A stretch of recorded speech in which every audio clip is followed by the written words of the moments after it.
पहले मैंने डेविस का भौगोलिक चक्र कराया था और उसके बाद में पेंट ने भी अपना भू आकृति से संबंधित जो सिद्धांत दिया, जो विचार रखे, उन विचारों के आधार पर पेंट की संकल्पना को भू आकृतिक तंत्र की संकल्पना कहते हैं। दोनों में अंतर है। डेविस ने क्या दिया था? अपर्दन चक्र दिया था, एक सर्किल बताया था किस तरह से शुरू होता है, किस तरह से वो खत्म होता है, फिर वही क्रम आरंभ इस पे आकर फिर से शुरू हो जाता है। तो वो उन्होंने एक सर्किल बताया था, जबकि इन्होंने क्या बताया? भू आकृतिक तंत्र, किस तरह से इसका निर्माण होता है, किस तरह से इसका आगे संचलन होता है, इस चीज को समझाने की इन्होंने अपनी कोशिश की है। डेविस के विचार और पेंट के विचार अब विपरीत हैं, क्योंकि डेविस ने जो विचार दिए उनसे वे प्रभावित नहीं थे, उनको उन विचारों में कुछ कमियां नजर आई, तब पेंट ने अपना विचार दिया था। ठीक है, तो जर्मन ये जो थे वो कहाँ के थे? जर्मन के विद्वान थे। पेंट जर्मन के विद्वान थे। ठीक है, और इनका पूरा नाम है वाल्टर पेंट। इनका पूरा नाम क्या था? वाल्टर पेंट। ठीक है, अब वाल्टर पेंट ने जो अपना सिद्धांत दिया वो डेविस के समय, डेविस ने जो सिद्धांत दिया था वो किस पर आधारित था? समय पर आधारित था, जबकि उन्होंने जो समय आधारित सिद्धांत को अस्वीकार किया था। ठीक है, तो इन्होंने जो है अपना जो सिद्धांत दिया है समय आधारित, इसको अस्वीकार कर दिया और समय आधारित न मानकर, क्योंकि डेविस कहते थे कि हर काम समय, जैसे कि जो अवस्थाएं होती है वो समय को उन्होंने डिसाइड कर दिया था कि इस अवस्था में ये होगा, इस अवस्था में ये होगा। जो 3 अवस्था जानते हैं, बाल्यावस्था, युवावस्था, प्रौढ़ावस्था, उन अवस्थाओं को उन्होंने विभाजित किया था। जबकि पेंट ने क्या कहा कि उन्होंने समय आधारित भौगोलिक चक्र को अस्वीकार कर दिया और अपना मॉर्फोलॉजिकल सिस्टम नया सिद्धांत दिया। उनका क्या था?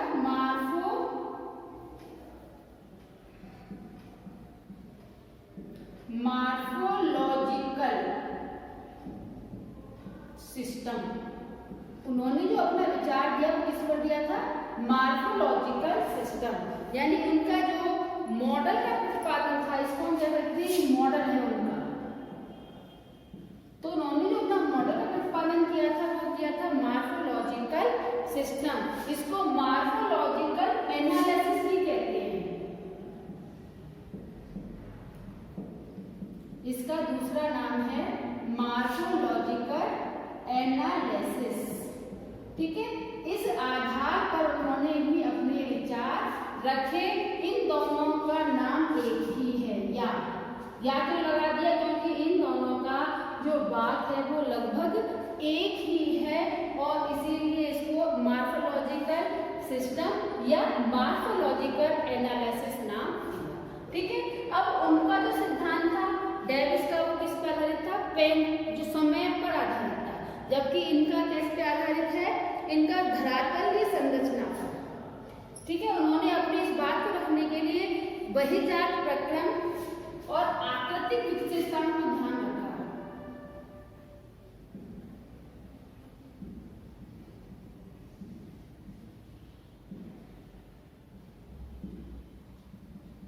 बहिर्जात प्रक्रम और आकृतिक विशेषताएं,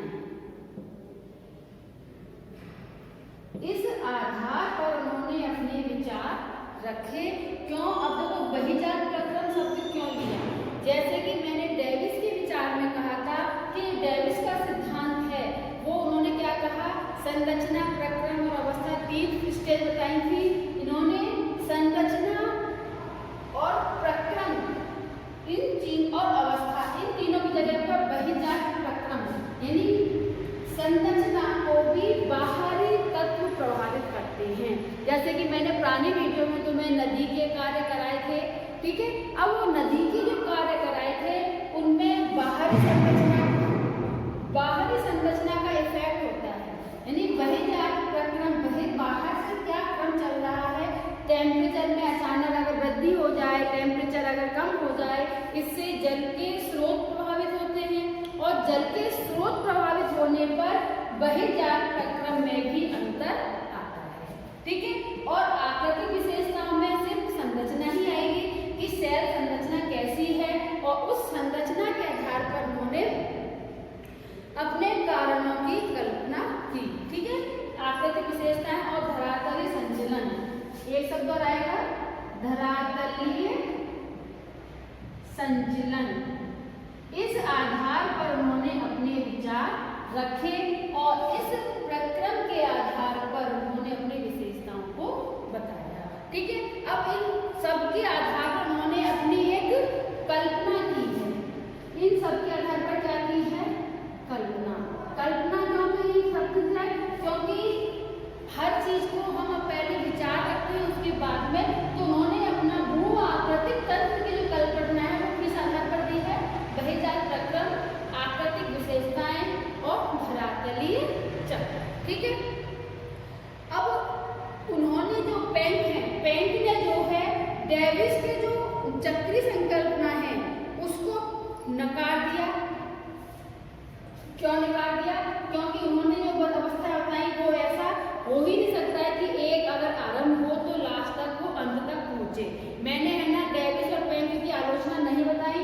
क्यों? क्योंकि मैं पेंक और डेविस के विचारों को जब कंपेरिजन बताऊंगी तब उनकी आलोचनाओं को एक्सप्लेन करूंगी। तो एक जो वीडियो बनेगा अगला बार डेविस और पेंक के विचारों की तुलना, तब उसमें उनके जो कल्पना, उनकी जो आलोचनाएं हैं वो भी बताऊंगी और उनकी विशेषताएं भी बताऊंगी। ठीक है, इसीलिए वो वीडियो मैंने नया बना के उसी की मैं सेट करने की कोशिश की कि अगले वीडियो में हम उस चीज को समझा देंगे, और जब बुक पढ़ोगे और नोट्स सब उपलब्ध होंगे तब तुम्हें और अच्छे से क्लियर हो जाएगा। ठीक है, अब तो उन्होंने डेविस की चक्रीय संकल्पना है उसको नजरअंदाज किया। जो डेविस ने चक्रीय संकल्पना दी थी,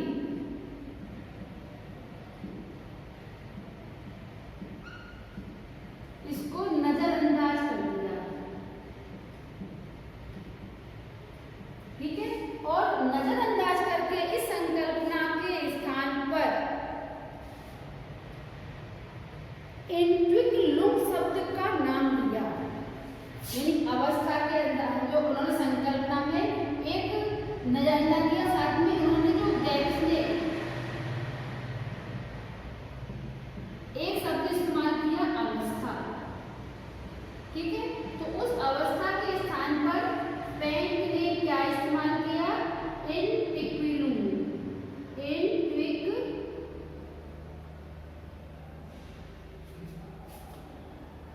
एंट्विकलुम। ठीक है, एंट्विकलुम जर्मनी का शब्द है। विशेष रूप से ध्यान रखना, ये शब्द जो पेंक थे, पेंक के विचारों में आज तक सामंजस्य नहीं हो पाया है, क्योंकि पेंक के जो विचार थे वो जर्मनी भाषा में थे, और पेंक के मरने के बाद उनकी जर्मनी विचारों का रूपांतरण हुआ, तो उन्होंने कुछ शब्दों में असमंजस्य की कंडीशन बनी रही कि इस शब्द का वास्तविक अर्थ क्या है, और इसीलिए आज भी पेंक के विचारों में असमंजसता पाई जाती है, क्योंकि जिस विद्वान ने अपने विचार रखे उन्होंने उसमें अपना भी कुछ ना कुछ ऐड कर दिया, जबकि पेंक के विचारों के साथ में अपने विचार जोड़ दिए, जिस कारण से इसमें एक दुविधा की स्थिति बनी रहती है कि कौन सा विचार कहाँ पर सही है। ये सबसे बड़ी एक कमी रही है, एक दुविधा रही है पेंक के विचार। ठीक है, तो डेविस ने अपने जो विचार दिए थे अवस्था, तो पेंक ने उसको क्या नाम दे दिया? एंट्विकलुम। ठीक है, अब एंट्विकलुम के आधार पर उन्होंने अपनी बात रखी, और एंट्विकलुम के आधार पर उन्होंने इनको जो है 3 भागों में बांटा। पहला था ऑस्ट्रीजिंडे, इसे इरेज करना पड़ेगा।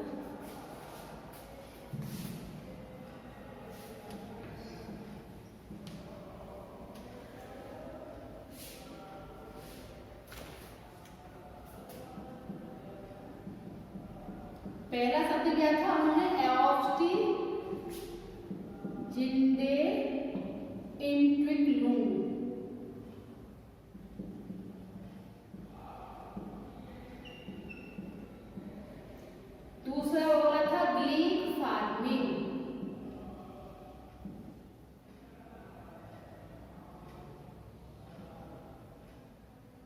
ग्लीक फार्मिंग इन क्विक लूम।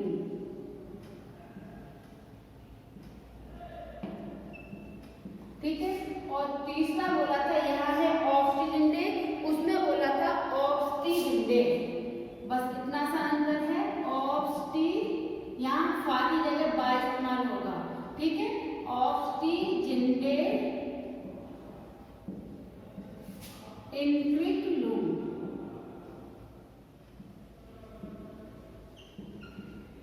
इन शब्दों का इन्होंने इस्तेमाल किया और इस शब्दों के आधार पर ही अपने विचार रखे। ठीक है, अब बात आती है कि इन्होंने अपने विचार किस तरह से रखे। अब देखो, मैं इसको पहले थोड़ा डेविस से जोड़ती हूँ, क्योंकि डेविस के विचार तुम्हारे बहुत सरल है, सिद्धांत समझ में आ गया होगा। अब शब्दों को हमें किस तरह से याद करना है वो बताती हूँ। अब देखो, ऑब्स्टिजिंडे इन क्विक लूम है, इसको हम अगर सिंपल युवावस्था भी कह सकते हैं, लेकिन शब्दों को हमें यही लिखना है, ये ध्यान रखना। मैं सिर्फ अंदर जो मैटर लिखा जाएगा उसके लिए बता रही हूँ कि जो डेविस ने युवावस्था की जो कंडीशन बताई है, जो स्थिति बताई है, वो जो बैंक है उन्होंने ऑब्स्टिजिंडे इन क्विक लूम में स्पष्ट की है। ठीक है, और जो दूसरी अवस्था है हमारी ग्लीक फार्मिंग इन क्विक लूम, इसमें बताया है प्रौढ़ावस्था। प्रौढ़ावस्था की कंडीशन बताई गई है कहाँ पर, ग्लीक फार्मिंग में। और ऑब्स्टिजिंडे इन क्विक लूम में क्या बताया गया है, वृद्धावस्था के बारे में। इस आधार पर उन्होंने अपने विचार रखे हैं और उन 3 अवस्थाओं को 5 भागों में बांटा है। एक चीज ये प्लस कर दी है, डेविस ने भी 3 अवस्थाएं बताई, बैंक ने भी 3 अवस्थाएं बताई। नाम जरूर चेंज है कि उनका जो है नाम था युवावस्था, प्रौढ़ावस्था, वृद्धावस्था। ठीक है, और उन्होंने क्या कर दिया, ऑब्स्टिजिंडे इन क्विक लूम और ग्लीक फार्मिंग इन क्विक लूम और ऑब्स्टिजिंडे इन क्विक लूम, इन 3 नामों का इस्तेमाल किया और बात वही कही। लेकिन साथ में उन्होंने एक चीज और जोड़ दी कि इन 3 अवस्थाओं को 5 भागों में बांटा। जो ये 3 अवस्थाएं हैं इनको 5 भागों में बांट दिया।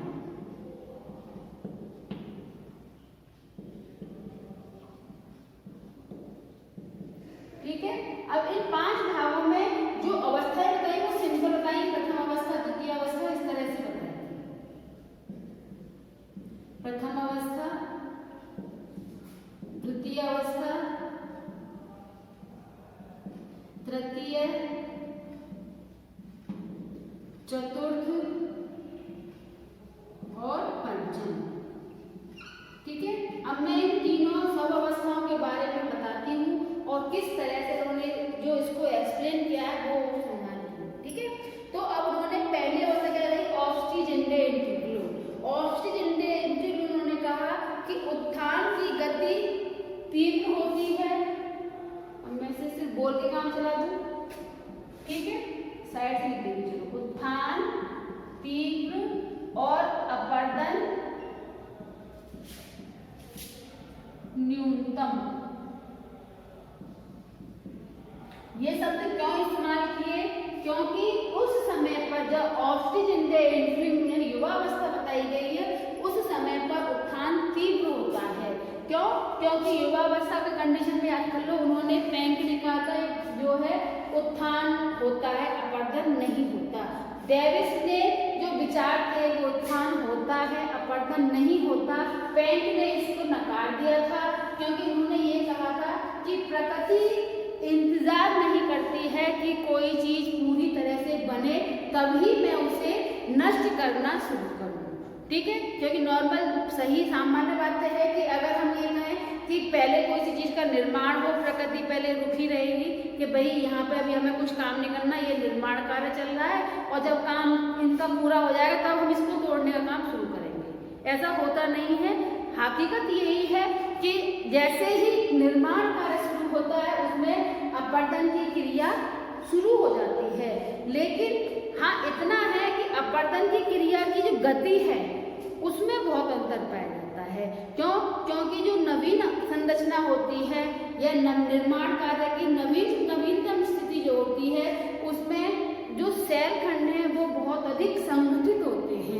और किसी कठोर चीज को, किसी संगठित चीज को तोड़ने में अधिक समय लगता है, इसीलिए अपरदन भी न्यूनतम होता है। ठीक है, क्लियर है?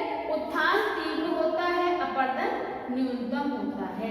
अब इस चीज को मैं तुम्हें नदी और पर्वतों से समझाती हूँ कि उत्थान में नदी की जो घाटियां बनती हैं, नदी की जो घाटियां, यानी नदी का काम क्या होता है, गहराई में, अगर मैं इसी चीज को देखो, उसमें डेविस में भी जब पढ़ा था, उसमें संरचना अलग थी लेकिन तरीका यही था, इसमें भी संरचना वही है, बस इसके पार्ट बदल दिए हैं। ठीक है, तो इसको अगर तुम याद रखो, ये नदी है और ये क्या है, पर्वत। ठीक है, तो अगर नदी की बात करें, नदी जब युवावस्था में होती है तो बहुत गहराई में तीव्र गति से काटती है, जैसे कि गार्ज, कैनियन, जलप्रपात बनते हैं, वी आकार की घाटी, फिर गार्ज, फिर कैनियन।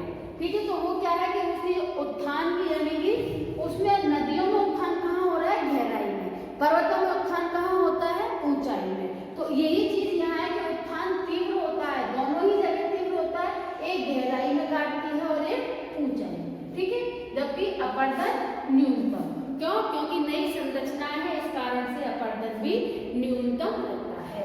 ठीक है, दूसरा है हमारा ग्रीक फार्मिंग एम्ब्रियोलरी प्रौढ़ावस्था।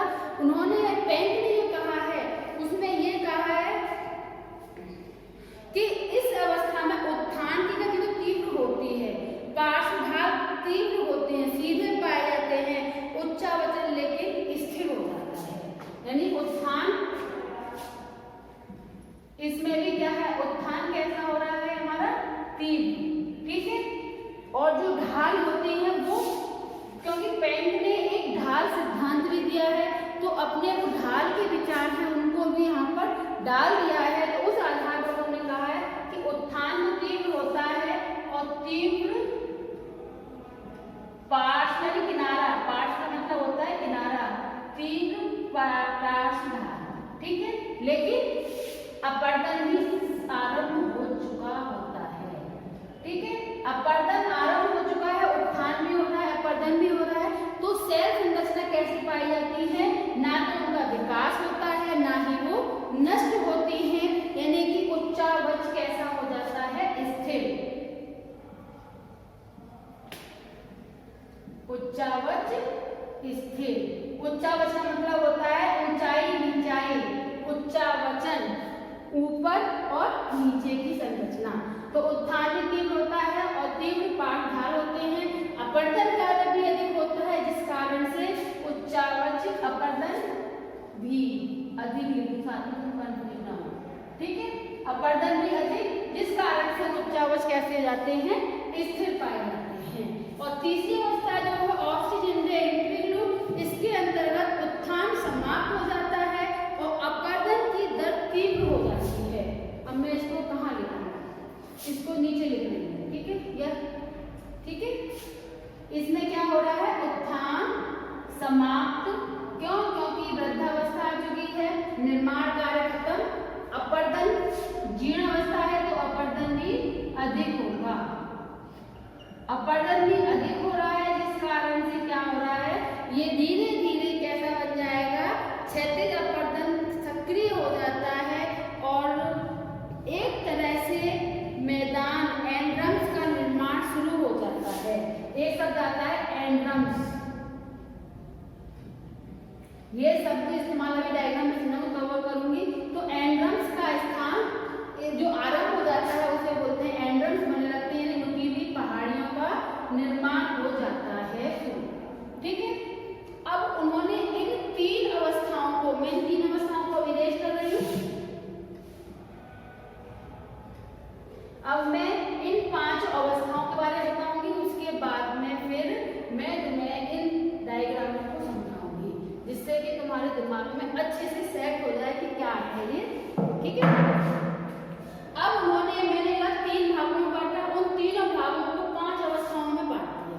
जैसे कि डेविस ने 3 अवस्थाएं बताई थी, तो पेंट ने उनको 3 की जगह 5 अवस्थाओं में बांटते हुए स्पष्ट करने की कोशिश की कि किस तरह की संरचना पाई जाती है। ठीक है, हम इसका डायग्राम समझा देंगे, चलो ठीक है ना, कहानी समय बचेगा। तो उन्होंने जो बताई थी प्रथम अवस्था में, जैसे मैंने क्या कहा था,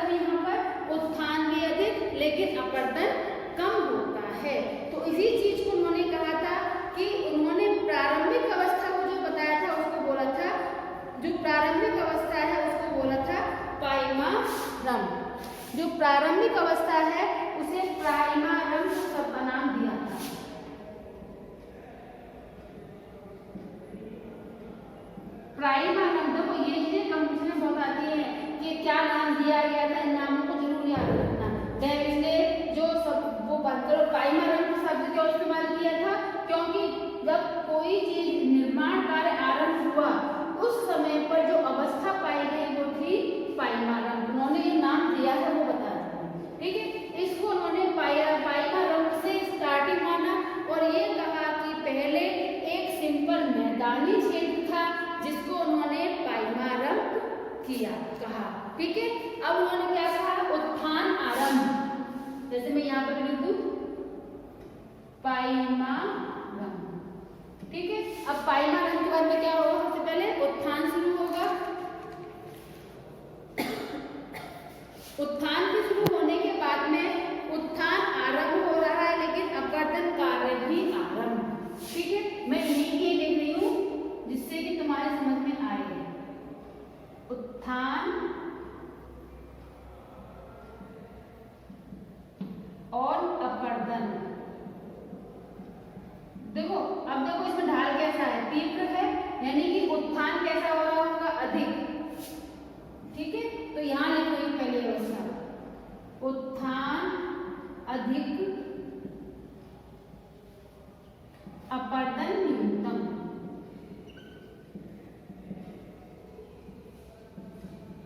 अब ये जीरो हम ओ मान लें तो ये क्या होगा, उत्थान शुरू हुआ तो ओ स्थान यानी प्राइमरम से आरंभ हुआ और पहली अवस्था में आते आते उत्थान कार्य अधिक तीव्र हो गया, अपवर्तन न्यूनतम रहा, जिस कारण से इसकी ढाल कैसे रहे, तीव्र रहे। उत्थान कार्य अधिक होने के कारण इसमें जो है ढाल की जो कंडीशन है वो तीव्र पाई जाती है, ये उन्होंने कहा था। दूसरे उसमें बताया उत्थान तथा अपवर्तन दोनों साथ साथ, उत्थान व अपवर्तन साथ साथ, लेकिन साथ में उन्होंने एक चीज और बढ़ दो, यहाँ पर ढाल कैसा है, बहुत तीव्र है, और यहाँ ढाल कैसा है, थोड़ा मंद है, कम ढाल पाया जाता है। इस कारण से उन्होंने क्या कहा, दूसरी कंडीशन को, उत्थान व अपवर्तन दोनों साथ साथ होते हैं, लेकिन उत्थान की गति अपवर्तन की गति से अधिक होती है, ठीक है। उत्थान की गति अपवर्तन से अधिक,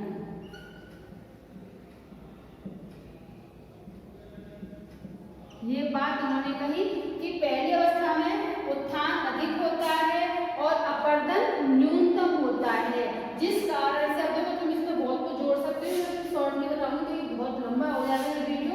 उत्थान भी अधिक हो रहा है, अपवर्तन भी अधिक हो रहा है, जिस कारण से नदियों के गहरे गड्ढे अधिक बन रहे हैं। ढाल कैसा हो रहा है, पर्वत हो चाहे नदी हो, ढाल कैसा होगा इसका, तीव्र। ढाल तीव्र क्यों बन रहा है, क्योंकि इस कंडीशन में उत्थान और अपवर्तन दोनों ही हो रहे हैं, लेकिन उत्थान इतना अधिक हो रहा है जबकि अपवर्तन बिल्कुल न्यूनतम है। यहाँ पर क्या हो गया, उत्थान थोड़ा कम हुआ लेकिन अपवर्तन कार्य बढ़ गया, ठीक है। उत्थान से अपवर्तन, नहीं उत्थान भी अधिक है, नहीं उत्थान सामान्य, ये कंडीशन नहीं, उत्थान से अपवर्तन कुछ कम, ऐसे लिखते हैं, ठीक है। समझने के लिए सिर्फ एग्जाम में बिल्कुल बना के नहीं आना, सिर्फ एग्जाम में डायग्राम बनाना है और इस तरह से प्रथम अवस्था लेके उसको एक्सप्लेन करना है, द्वितीय अवस्था लेके फिर उसको एक्सप्लेन करना है, ठीक है। ये सिर्फ मैं तुम्हें याद कराने के हिसाब से समझा रही हूँ कि किस तरह से तुम्हारी कंडीशन पाई जाती है। क्यों, अब देखो ये उत्थान कैसा हो रहा है, यहाँ से बढ़ रहा है, लेकिन ढाल इसकी उपेक्षा कैसे है, कम है, तो इसमें ढाल क्या होगा, सामान्य। ढाल इस अवस्था से, प्रथम अवस्था से कम है, ठीक है। अब प्रथम अवस्था से ढाल कम हो रहा है, इस कारण से ये कंडीशन पाई जाती है। और तीसरी अवस्था कौन सी हो गई, तीसरी अवस्था में देखो कंडीशन कैसी है, लगभग पैरेलल। पैरेलल होने का मतलब क्या है, बिल्कुल समानांतर है, इसका मतलब है उत्थान भी अधिक हो रहा है, उत्थान व अपवर्तन बराबर, यानी जितना उत्थान हो रहा है उतना ही अपरदन हो रहा है, और जिस कारण से सेल संरचना जैसी है वैसी ही बनी रहती है। यानी गहरी जितनी नदी गहरी होती है वो उतनी बनी रहेगी, और जितनी नदी पर्वत ऊंचे होते हैं वे भी उतने ही ऊंचे बने रहते हैं। स्थिति सामान्य रहती है, वो होती है हमारी थर्ड स्टेज। ठीक है, चौथी स्टेज कैसी हो रही है? चौथी स्टेज में ढाल कैसा हो रहा है? कम। तो इसका मतलब उत्थान, इसको भी लिखूं मैं, उत्थान व अपरदन बराबर। ठीक है, अब यहाँ क्या होगा? उत्थान कम और अपरदन अधिक। उत्थान कम हो गया और अपरदन अधिक हो गया, और यहाँ पर क्या हो गया? उत्थान समाप्त और अपरदन अधिक। ठीक है, ये कंडीशन पाई जाती है पैंक की। ये सिर्फ पढ़ने के लिए है, इजी लैंग्वेज बनाने के लिए मैंने ये समझाया है, ये ध्यान रखना। इसका जो है एग्जामों में लिखने में तो इस्तेमाल होगा, लेकिन डायग्राम में इस तरह का इस्तेमाल मत करना, ये विशेष रूप से ध्यान रखना है। ठीक है, अब हमें ये कंडीशन टाइप सारी मैंने यहाँ बता दी। चतुर्थ अवस्था यानी कि उत्थान व अपरदन कैसे होता है? उत्थान कम हो जाता है और अपरदन अधिक होता है। ठीक है, अपरदन अधिक। इससे क्या है? ढाल जो है, अब जो इसको बढ़ाने के इसका अब कंडीशन क्या होगी? उत्थान कम हो रहा है, अपरदन अधिक हो रहा है, तो ढाल कैसे हो रहे हैं? धीरे धीरे कम होते जा रहे हैं, और जब पांचवी अवस्था में पहुंचते हैं, वृद्धावस्था जो है, इसमें उत्थान समाप्त और अपरदन अधिक, जिस कारण से ये संरचनाओं का निर्माण होता है। ठीक है, अब जो बात आती है, जैसे कि मैंने बोला पाइमारंभ, इससे समझाती हूँ। पहली अवस्था कौन सी थी हमारी? पाइमारंभ की थी। पाइमारंभ का मतलब है कि अवस्था शुरू हुई है, प्रारंभिक अवस्था है, उसका नाम रखा गया है पाइमारंभ। ठीक है, इसके बाद में उनमें जैसे मैंने बताया कि पैंक ने ढाल के बारे में बताया है, तो उन्होंने इस चीज को समझाने के लिए जो ढाल तीन हुए इनके नामकरण किए। ठीक है, अब उस नामकरण के आधार पर उन्होंने ये कहा कि ये जो कंडीशन पाई जाती है वो पाई जाती है हॉल बैंकॉक या तीव्र ढाल। अब देखो ये क्या लिखा हुआ है? तीव्र ढाल लिखा हुआ है, ये हो गया हमारा तीव्र ढाल। ठीक है, और जो नुकीली पहाड़ियां बनती हैं इनको बोलते हैं इनसेल वर्ग। और लास्ट में एक जो बनता है लास्ट में, इसको जिन्होंने पैडी प्लेन नाम दिया है। तीव्र ढाल की आराम कुर्सी, नुकीली कुर्सी जैसी आकृति बनती है, जिसको पैंक ने जो है नाम दिया है अपना पैनी प्लेन। डेविस ने इसको जो है पैनी प्लेन में समप्राय बनाए थे, मैंने बताया था मोनाडना बताया था। मोनाडना के स्थान पर उन्होंने इस्तेमाल किया है इंड्रम। लास्ट बताया था पैंक को डेविस ने कि छोटी छोटी नुकीली शंकु टाइप की बची रहती हैं, तो इनको बोला है पैंक ने इंड्रम। ये सब कंपटीशन में बहुत क्वेश्चन आते हैं, इंड्रम के बारे में, इनसेल वर्ग के बारे में, पाइमारंभ के बारे में। ठीक है, तो इनमें ध्यान रखना, नाम याद रखना है। मोनाडना कहा था डेविस ने, इंड्रम कहा है पैंक ने, और जो उठे हुए भाग है उनको कहा गया है पैंक द्वारा इनसेल वर्ग। ठीक है, और इस आधार पर उन्होंने पर्वत और पठारों की संरचना के बारे में समझाया है।